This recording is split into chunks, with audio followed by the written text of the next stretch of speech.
Programa Mega Opinião de hoje, trazendo aqui o nosso secretário do Bem-Estar Animal de São Vicente e também vereador, segundo mandato, né, o Dr. Palmieri. Boa noite, Palmieri. Boa noite a todos os ouvintes da Mega.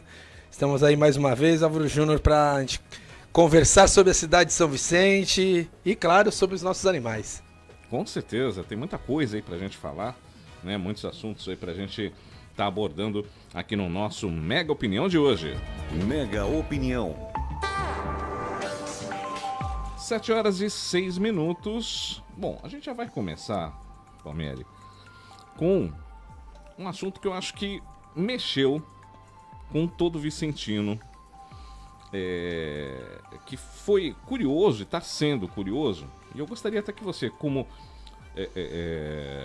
vereador, né, vereador licenciado, para assumir essa pasta de cuidado com os animais, mas você, com certeza, você está presente, você tem o relacionamento com os vereadores, com a Câmara, e essa cassação que aconteceu de 2 vereadores é uma coisa que impactou, porque eu sinceramente, eu não me lembro disso ter acontecido aqui em São Vicente.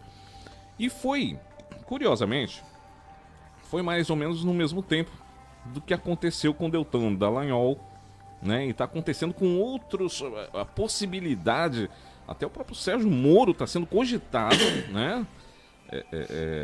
Para também, que também a candidatura dele, o cargo dele também pode ser cassado. Quer dizer, a gente vive no Brasil uma situação de uma instabilidade jurídica bastante grande, né?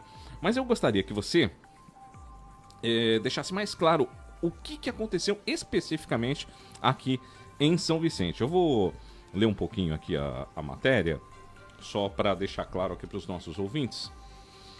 O advogado Marco Antônio da Silva, representante dos diretórios municipais dos partidos da Mobilidade Nacional, PMN, Comunista do Brasil, PCdoB, Democrático Trabalhista, o PDT, Progressistas, Republicanos,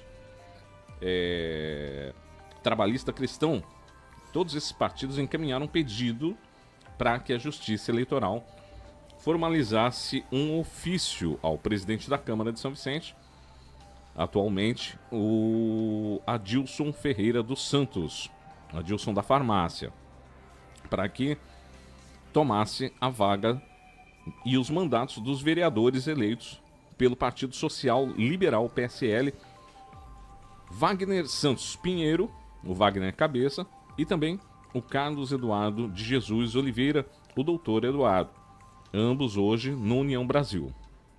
Essa semana, o Tribunal Superior Eleitoral decidiu, aliás, semana passada, né, no caso, essa notícia é da semana passada, decidiu acatar um recurso especial do advogado e cassou o mandato de ambos. A saída dos dois permitiu a convocação para posse de novos vereadores eleitos, com base no recálculo do coeficiente eleitoral partidário das eleições de 2020 no município, também determinado pelo TSE. Queria que você comentasse um pouquinho essa situação, deixasse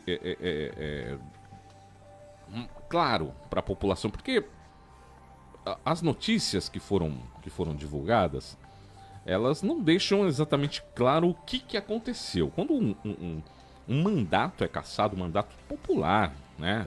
Eles foram eleitos pelo povo. É uma coisa, assim, é chocante. Com certeza. Né? Então, eu acho que você é a pessoa certa para estar esclarecendo isso daqui pra gente. O que aconteceu? Vamos lá, Álvaro, vamos começar desde o início. Primeira coisa que a gente tem que deixar bem claro, que tanto o vereador, Dr. Eduardo, quanto o vereador Wagner Cabeça, não tem nenhum problema, jurídico, que pusesse essa cassação. Sim. Então, eles não fizeram nada, tá? Então, pessoa jurídica, doutor Eduardo, que é a eleição jurídica, e o pessoa jurídica, Wagner Cabeça, não tiveram nenhum problema com a Justiça, com o Tribunal Superior Eleitoral. Perfeito. O que teve foi a chapa deles, o partido deles, no ato da eleição de 2020. Né? Aí na Justiça diz que candidaturas femininas, porque existe uma cota, né, de 30% de que tem que ser mulheres para sair candidatas, e disseram que essas mulheres não cumpriram o papel de sair candidata. Elas foram colocadas na chapa do PSL, né, que é o partido que representa a sigla deles, e disseram pelo processo jurídico, disseram que essas mulheres, 2 mulheres no caso, não fizeram campanhas políticas. Elas que é o estavam conhecido ali... candidato laranja. Isso, né? ali Tá exposto... ali só para fazer número, mas na realidade não tá ali para pleitear um cargo. Estão dizendo, né, diz aí no ato público jurídico, que elas foram essas candidatas laranjas que não participaram do pleito, né?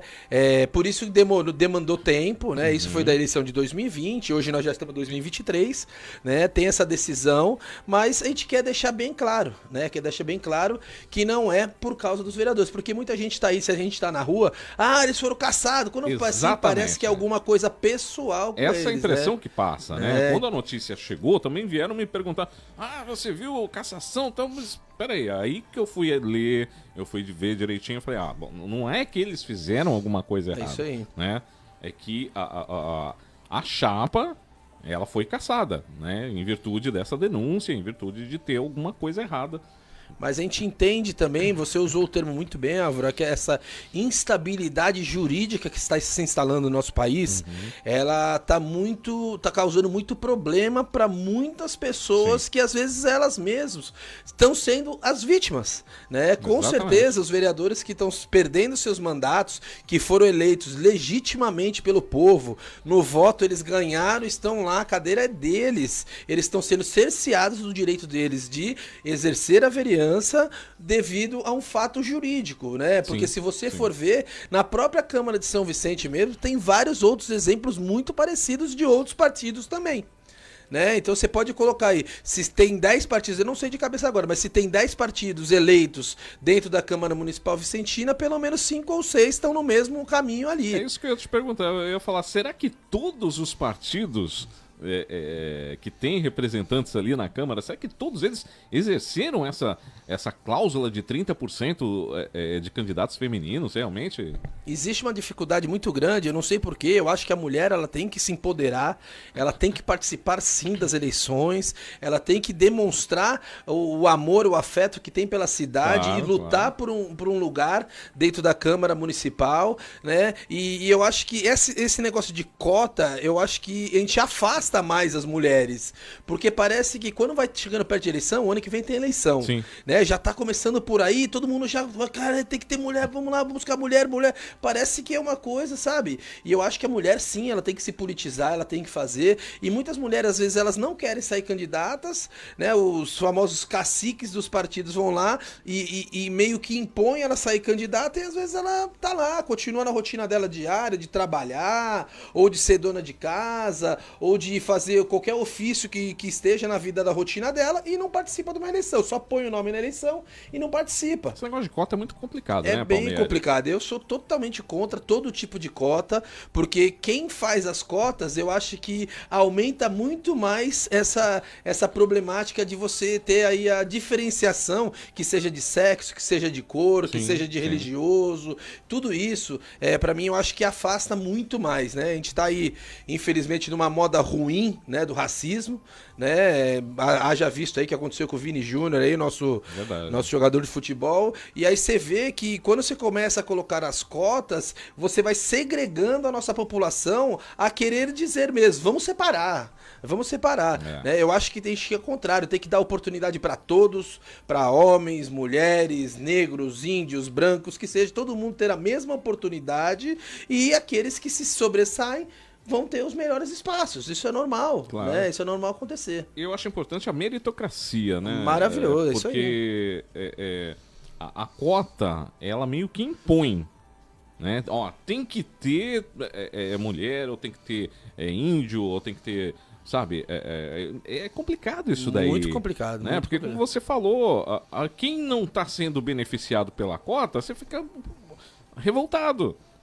Né? É isso Você aí. fica, caramba, eu tô sendo prejudicado, querendo ou não, tô sendo prejudicado, né? E não tenho culpa. A culpa não é da pessoa. E Não é? aí você vê, você volta para a Câmara Municipal de São Vicente, 2 vereadores que foram eleitos com voto popular, passaram por uma eleição muito difícil, uma eleição em tempo de pandemia. É verdade. Muita gente esquece que é o tempo que o terceiro poder, né, que a gente fala lá, que eles não deixavam a gente fazer campanhas políticas em Sim, comunidades. sim. É isso Nós mesmo. foi assim, foi uma eleição muito difícil. Eles conseguiram o mandato e hoje estão perdendo esse mandato por causa de uma cota. Né? Sim, Que às vezes essa mulher, não são todas, pelo amor de Deus, ao contrário, né? Mas essa mulher que não quis sair candidata ou não fez da sua candidatura da forma correta que a justiça enxergou que não seja, e aí perde esse mandato 2 pessoas que não tem nada a ver com aquilo naquele momento. É muito complicado. Uma chapa de 23, 25 pessoas, né? Então é muito complicado você parar de exercer aquilo que você trabalhou, aquilo que você sonhou, aquilo que o trabalho maravilhoso. São dois vereadores que têm trabalhos muito bons, muito grandes, né? O Wagner Cabeça lá no Maitá tem projetos sociais pujantes que trabalham muito em questão para o povo. Doutor Eduardo, que faz a parte aí da advocacia, trabalha muito em prol das pessoas que precisam. Hoje perde-se o mandato por causa de um fator jurídico que eu acho que, se for utilizar isso como uma jurisprudência, eu acho que no Brasil 99% das câmaras vão perder mandato.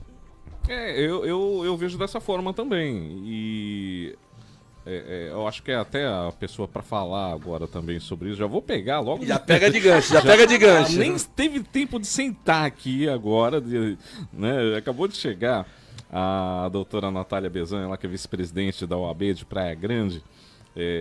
Boa noite, doutora. Eu acredito que a senhora deve ter... Senhora não, você, né? Você é jovem, pelo amor de Deus.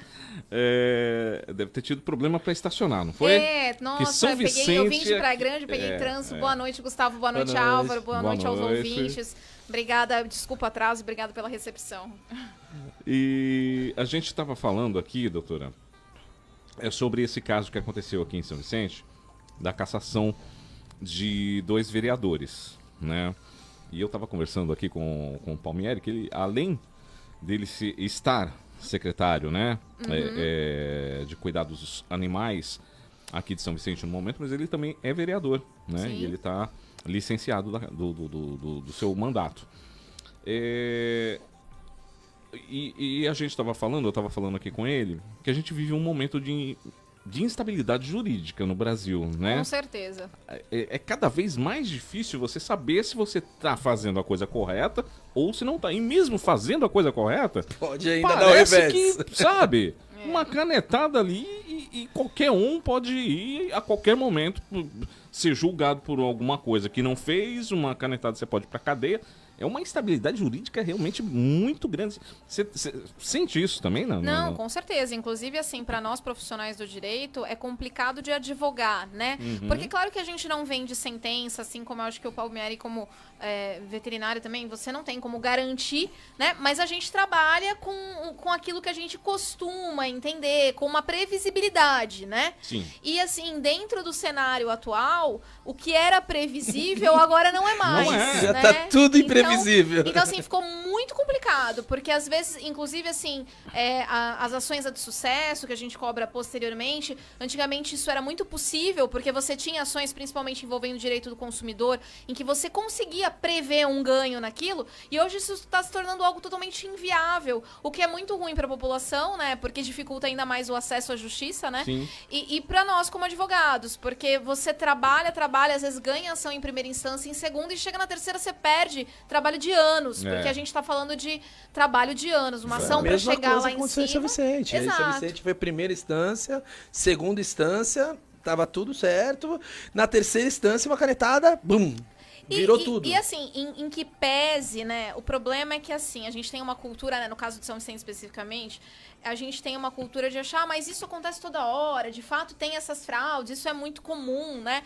de fato, não vou dizer que isso não seja algo muito comum, mas cada caso tem que ser avaliado dentro da questão legal, né? Porque em que pese ser comum, você não pode achar que todo mundo, então, aconteceu aquilo, não seguiu o regramento, né? E que não se tirando faça... o direito, doutora, também tirando o direito De se questionar. de questionar e quem entrou com a ação também. Exato. Quem entrou com a ação Lógico. também tá no seu Isso direito aí tá no de direito ver de o problema. questionar, exatamente. Até Sim, porque eu acho que assim, o bacana da ação, não que eu esteja estimulando aqui que as pessoas entrem com a ação por especulação, né? Eu acho que tem que tomar cuidado com isso, assim, que o judiciário não é uma ferramenta de especulação, né? Mas o bacana da ação é que você também dá a oportunidade para outra pessoa se defender e demonstrar que, de fato, aquilo que está sendo argumentado não é a verdade, e, inclusive, você pune aquela pessoa que ingressou com a ação de uma forma errada, com a condenação, eventualmente, em sucumbência, em pagamento de custos. Então, assim, o devido processo legal, ele é um direito de todos, você questionar...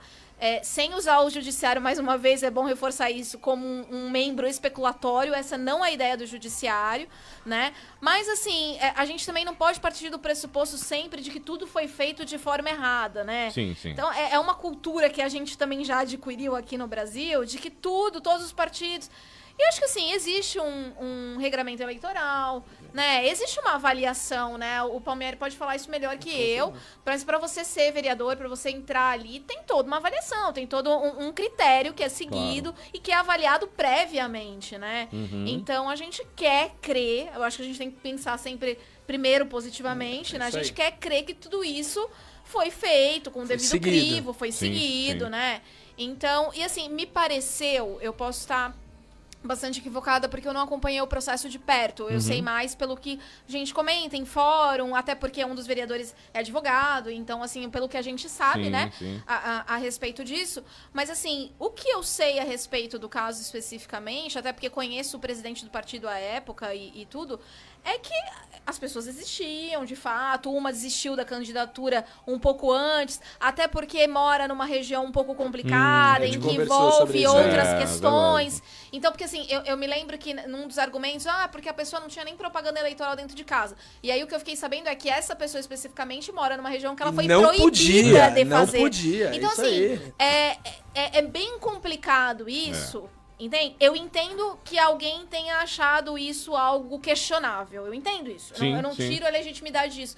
Mas, assim, é bem complicado você partir pra acusar, né? E pra especular uma coisa. Em meio a uma pandemia também, que 2020 foi bem no toda auge uma da dificuldade pandemia. e tal. Tanto que, assim, pelo que eu sei, essa pessoa até acabou. O voto foi só o dela mesmo, porque ela desistiu por conta de problemas outros que não estavam diretamente ligados à questão da irregularidade da candidatura dela, né? Sim. E assim, a gente também é direito da pessoa desistir e não fazer, né? E se caso ela não preste as contas necessárias, porque também teve algum comentário sobre isso, existem os caminhos legais para que isso seja cobrado dela, punida dela. Com certeza. Né? E que isso não necessita necessariamente gerar uma ação para anular e tal. Então, assim, é muito complicado, né? Tudo que envolve política acaba surgem novidades, assim, a todo momento, a todo instante, então é bem complicado. Não só a nível municipal, como a nível estadual e federal. Exato. Agora, né? A nível nacional, isso, infelizmente. A gente, assim, sem querer fazer idealismos políticos, até porque eu não tenho nenhum partido, só partidária, assim, a gente vê novidades o tempo todo, né? Você pega processos que são anulados, processos que de repente surgem, processos que... Enfim, são coisas que, assim, pra quem é operador do direito, a gente fica olhando isso de longe. E tirando as paixões de lado, eu acho que a população não sabe o quanto que isso impacta para a população em si. Porque isso gera toda uma conturbação do judiciário, toda uma mistura, né? E isso, assim, atinge muito a nossa democracia, né? Quando a gente começa a ver o judiciário dançando de acordo com partidos políticos e com o ordenamento do executivo, isso é muito temerário.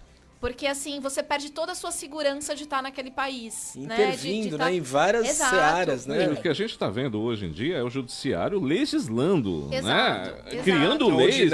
Onde não poderia nem pensar. Exato. E, assim, o judiciário legislando e processos que seguem um devido processo legal, mudando repentinamente com uma interpretação que nunca houve antes, inclusive da própria pessoa. A pessoa nunca interpretou assim, de repente ela passa a interpretar.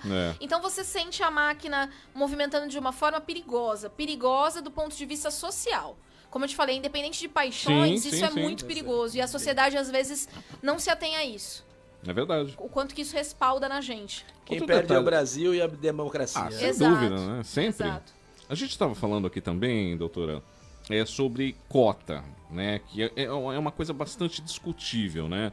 Você acha que a cota, por exemplo, essa cota de 30% de mulheres obrigatória, você acha que isso ajuda na realidade que as mulheres se candidatem ou cria uma segregação? Então, Álvaro, olha, eu tenho uma opinião, assim, eu confesso pra você que a minha opinião sobre cotas, seja ela pra mulheres, pra negros, pra que quer que seja, ela já flutuou muito nesses meus anos de vida, né? Eu já tive anos em que eu achava que a cota era, por exemplo, a cota pra negros era um verdadeiro absurdo, porque, assim, eu sempre fui de classe média alta, estudei em escola particular e tinha amigos negros e achava que, assim, tipo, tudo bem, eles são tão inteligentes quanto eu, eles têm tanta capacidade quanto eu e não precisam da cota, né? Sim. Até que em um determinado momento na minha vida, isso faz mais ou menos uns 6 anos, eu me deparei com algumas leituras, porque eu acho que a gente tá sempre mudando e aprendendo. Claro, e eu com acho certeza. isso Evoluindo, muito né? importante. Evoluindo. Exato. Sim, sim. E tô sempre com a mente aberta pra mudar isso ainda. Então, a minha ideia nunca é estática, né? Mas há uns anos atrás, eu me deparei com algumas leituras sobre o racismo estrutural. E isso me fez mudar muito a mente sobre a questão da cota. Porque aí eu entendi a cota como um mecanismo de reestruturar a nossa sociedade para que os negros possam efetivamente estarem no mesmo patamar que os brancos, né? E o racismo estrutural, ele tem uma ideia bem complexa, que nem todo mundo assimila muito bem, mas é que é literalmente assim, você tem por exemplo, uma vaga de estágio para um negro e para um branco, mesmo que o negro não tenha a mesma qualidade, você vai dar oportunidade para ele, para que ele possa vir a se igualar, Sim. né? Porque Sim. entende-se que essa desigualdade é por conta de não privilégios sociais históricos, né? Então, é bem complexo o tema, a pessoa realmente precisa estudar muito a respeito para entender e conseguir fazer a mentalidade nisso. E daí, fazendo uma analogia com essa questão, com a questão da mulher, não deixa de ser uma questão de alguma forma igual, né? Existe o feminismo puro, que é aquele negócio e que eu sou totalmente contra, sinceramente, assim, mas existe, sim, uma questão do feminismo estrutural, ou seja, na política é normal que a maioria seja homem, por uma questão histórica. Sim, né? sim. E para que isso Porque seja as mulheres começaram a votar há muito pouco tempo, pouco tempo, exato, né? Exatamente. Então assim, para que isso seja quebrado, em um determinado período de tempo, vai ter que fazer essas cotas, mesmo que existam mais homens capazes do que as mulheres naqueles cargos. Mas durante um período, até que então as coisas se igualem a ponto de que possa haver uma concorrência efetivamente igualitária, né? Porque o que acontece é que essa concorrência, embora se sugira que é igualitária, ela acaba não sendo ainda. Porque não é uma coisa da nossa sociedade. Nossa sociedade hoje já está muito mais tranquila em relação a isso, a homossexualidade e tudo mais. Mas, historicamente, a gente tem um atraso que a gente, para poder alinhar, precisa, eventualmente, fornecer essas abdicações, né? Enfim, seja, como eu falei, a cota do ponto de vista racial, do ponto de vista de gênero e tudo mais. Então, eu acho que em que pese, por alguns momentos da minha vida, eu ter achado a cota desnecessária, eu acho que, sim, ela acaba sendo importante para uma hoje igualdade. Você tá encarando de uma outra hoje eu tô forma, encarando né? de uma outra forma. Como eu falei, assim, a minha mente é sempre mutável, estou sempre disposta a ouvir opiniões, mas depois que eu comecei a estudar um pouco sobre o racismo estrutural e fazendo um paralelo a isso, eu comecei a entender que talvez, para poder dissipar uma questão histórica, por um tempo isso seja necessário.